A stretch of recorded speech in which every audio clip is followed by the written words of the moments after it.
Quand on a un logiciel fait pour aller dans la profondeur, on perçoit des choses que les gens qui prônent le superficiel, disent l'amour ou la courtoisie, ne peuvent pas voir.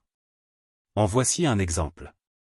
J'ai vécu une expérience tout à fait désarçonnante il y a quelques années. J'avais pris une séance chez une médium, une femme française, qui me demandait de décroiser mes bras pendant la séance, car elle disait que ça coupait ma réceptivité, mais moi je sentais un danger quelque part. Comme elle insistait, je me suis dit que j'allais bien voir quel était ce danger, et donc une fois que j'ai eu décroisé les bras, j'ai senti une énergie, qui m'a envahi et j'ai demandé « Qui me fait ça ?» Cela pendant que la médium me parlait de toute autre chose, et ne s'apercevait de rien. Et une voix m'a répondu, depuis une dimension parallèle, qu'il était un bouddhiste japonais, qui avait des déchets d'énergie, qu'il avait besoin de décharger, liés à de la colère qu'il ne savait où vider, du fait que dans le bouddhisme ils ont fait une promesse de ne jamais se trahir entre moines. Mais comme il voyait que dans ma jeunesse j'avais fréquenté les bouddhistes tibétains, il me dit qu'entre japonais et tibétains il y avait des guerres dans l'invisible. Et donc, comme j'avais fréquenté les tibétains, ça l'autorisait à me prendre comme poubelle, pour se débarrasser du trop-plein d'énergie qui l'encombrait.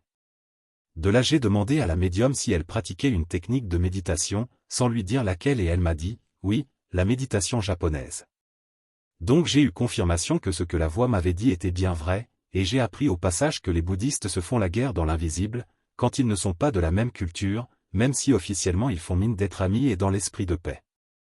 Avouez qu'une telle expérience est profondément intrigante, et qu'elle ouvre une fenêtre troublante sur la manière dont des écoles spirituelles, ou philosophiques, peuvent porter en elles des tensions invisibles, même si, en surface, elles prônent une harmonie universelle.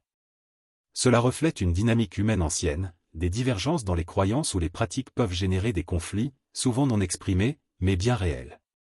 Dans cette situation mon ressenti a été le vecteur principal d'une connexion à une dimension subtile, où des tensions énergétiques entre traditions bouddhistes semblent s'exprimer. Ce que j'ai vécu révèle plusieurs choses. Conflit invisible entre écoles bouddhistes. Bien que le bouddhisme prône la compassion et l'unité, les divergences entre ces écoles peuvent parfois être source de friction, probablement du fait qu'elles servent dans l'astral des entités différentes. Les bouddhistes tibétains et japonais relèvent de deux traditions profondément différentes, enracinées dans des cultures, des pratiques et visions spirituelles distinctes. Il est possible que, dans les dimensions parallèles, ces différences s'accompagnent de tensions entre des entités qui tiennent chacune des conglomérats d'intérêts concurrents, quant à la récolte du louche qu'ils leur font générer. J'ai évoqué déjà ces conglomérats dans mes recherches sur la Trinité. J'avais évoqué aussi l'idée que l'astral pourrait être comparé à une poubelle, dans laquelle ce qu'on refoule se retrouve. La description des mécanismes que Sigmund Freud a proposé de ce qu'il nommait l'inconscient pourrait être repris comme support de recherche sur l'astral. On sait que Freud avait décrété par a priori un refus d'accepter le postulat d'entités vivant dans des mondes parallèles car il voulait se faire passer pour scientifique. On est ici aux alentours de 1890, époque où le spiritisme d'Allan Kardec était très en vogue depuis 50 ans, et où la théosophie naissait. Pour se faire passer pour scientifique il suffisait de dire qu'on ne croyait pas l'existence d'entités dans des dimensions invisibles, qu'ils associaient à de l'obscurantisme, comme on peut le voir encore aujourd'hui d'ailleurs. J'ai raconté dans un autre audio que la Société de parapsychologie de Londres avait demandé à Freud vers 1910 ce qu'il pensait de la théosophie, qui avait répondu qu'il ne voulait même pas s'intéresser à elle, et que la dite Société de parapsychologie internationale en déduisait dans son rapport que le fait que Freud leur dise ça attestait du fait que la psychanalyse était bien une démarche scientifique. Alors qu'on sait aujourd'hui que ça n'est pas du tout le cas, la psychanalyse n'a jamais adopté les règles épistémologiques de la science, comme peuvent le faire les sciences neurocognitives actuelles. Mais donc cette confusion entre refuser par a priori l'idée de dimension parallèle, donc de multidimensionnalité, et pouvoir prendre ce simple postulat a priori comme argument d'une garantie de scientificité, pourrait être vu comme la patte de l'astral, qui fait tout pour qu'on ne connaisse pas son existence. On sait aujourd'hui que la psychanalyse n'a fait qu'étudier la subjectivité du point de vue subjectif, Freud ayant projeté ses propres mécanismes psychiques personnels, pourrait présenter comme une norme universelle.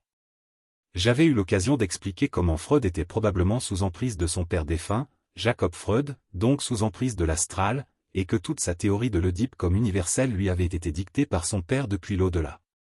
Bref, il est possible donc que les mécanismes qu'a étudiés Freud soient ceux de l'astral, mais que son père, ne voulant pas qu'on le sache, l'ait incité à appeler l'astral inconscient, et à nier qu'il soit habité d'entités conscientes douées d'intentionnalité, car on sait que les morts semblent subir une loi leur interdisant qu'on parle d'eux, et surtout qu'on sache comment fonctionne l'astral.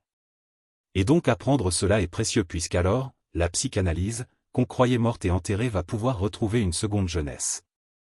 Voilà pourquoi je me présente aujourd'hui comme psychanalyste spirit, et que je pratique en soignant non pas les vivants, mais les morts qui s'agrippent à eux. L'Oedipe lié à une notion d'inceste aurait à voir avec quelque chose qui se passe dans l'inconscient. Il faudrait probablement savoir par quoi remplacer la notion d'inceste pour avoir la clé de l'énigme. Bien que la psychanalyse ait marqué un tournant dans la compréhension de l'esprit humain, ses méthodes diffèrent profondément de celles des sciences neurocognitives contemporaines. Explorons ces différences en détail. Les méthodes de Freud et de la psychanalyse. Observation subjective, Freud s'est appuyé principalement sur des observations personnelles, des dialogues avec ses patients, et des interprétations de leurs récits. Il utilisait des concepts comme l'inconscient, les pulsions et les rêves, sans disposer d'outils objectifs pour les mesurer ou les confirmer. Étude de cas, une grande partie de son travail repose sur des études de cas isolés, sans outils pouvant justifier la généralisation qu'il en faisait, sans donc apporter une validation empirique à ses hypothèses. Absence de réplication, les hypothèses de Freud, bien que novatrices, n'ont jamais été testées systématiquement. La psychanalyse repose en grande partie sur des récits interprétatifs, ce qui la rend difficile à reproduire et à falsifier.